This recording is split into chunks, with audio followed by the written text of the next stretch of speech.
एक बात और कहनी थी मुझे कि जो दुल्हन आई है शादी करके, उसके माँ बाप ने उसे दिए हैं बहुत सारे गिफ्ट, इतना सारा सामान यार। इन लोगों के यहाँ कितना ही आता है ना, कितना दहेज का सामान आता है यार, मानना पड़ेगा ना। माँ बाप बताओ कितना कुछ दे देते हैं अपनी लड़की को, और पाने वाला जो होता है ना उसको बताओ कदर नहीं होती है ना। कैसे लोग हैं ना दुनिया में।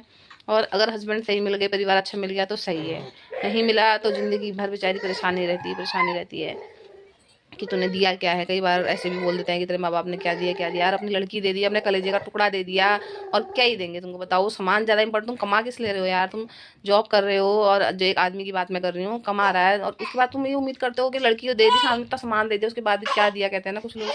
बहुत फील होता है यार मुझे, बहुत फील होता है। अपने कलेजे का टुकड़ा जो माँ बाप दे देते हैं वो क्या ही देंगे, और उसके बावजूद भी वो सामान दे रहे हैं, इतना सारा सामान। जो आज का लगाओ, एसी दे रखा, डबल बेड है, और अच्छे वाले जो सोफे होते हैं वो दे रखे हैं, गद्दी वाले जो सोफे होते हैं, उसमें टेबल जो थी वो भी गद्दी वाली थी वो है, और एसी भी दे रखा है, और ऑटोमेटिक जो फुल्ली ऑटोमेटिक वॉशिंग मशीन दे रखी है, और अलमारी दी है डबल डोर की, डबल डोर वाला फ्रिज दिया हुआ है जो ऊंचा लंबा होता है बड़ा वाला, वो दिया हुआ है, और भी एलईडी दी हुई है, और मतलब सभी कुछ है। बाइक भी दी हुई है उन्होंने, बहुत ही सामान दे रखा था यार। उनके घर में पता जगह नहीं थी, इतना सामान बताओ। अब माँ बाप ने दे दिया ये देखे बिना कि भाई घर में लड़के के कुछ सामान रखने की जगह भी है कि नहीं है। देखो माँ बाप कितने अंधे होते हैं ना अपनी लड़की के प्यार में।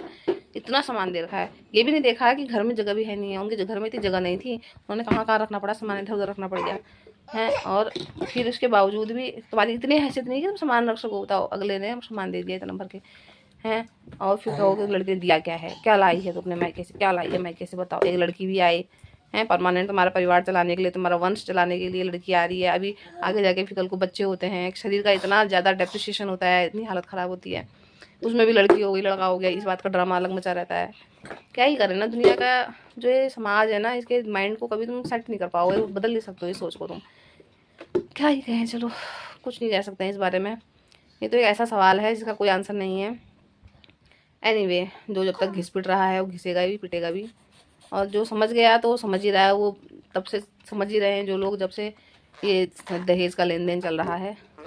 एनीवे हम क्या ही कर सकते हैं। चलो भैया इतना ही कहूँगी कि जिसने अपनी लड़की दे दी है, अपनी लड़की जैसी चीज़ दे दी है, इतना अच्छे से परवरिश करके पढ़ा लिखा के, उस लड़की की कदर करो यार, उसकी हेल्प करो, सब कुछ ना केयर करो। माँ बाप को भी समझाओ, उनका भी स्टैंड लो। मैं नहीं कह रही हूँ कि माँ बाप को छोड़ दो लड़की के लिए, मैं कभी नहीं कहूँगी ऐसे। और अपने माँ बाप को भी देखो, समझो। सब चीज़ लड़के के ऊपर डिपेंड करता है, पता है। लड़का अगर समझदार होता है ना तो उसकी वजह से पूरी फैमिली सही रहती है। चलिए जी, मैं इसको सुलाऊँ, ये तो बहुत ही परेशान कर रहा है।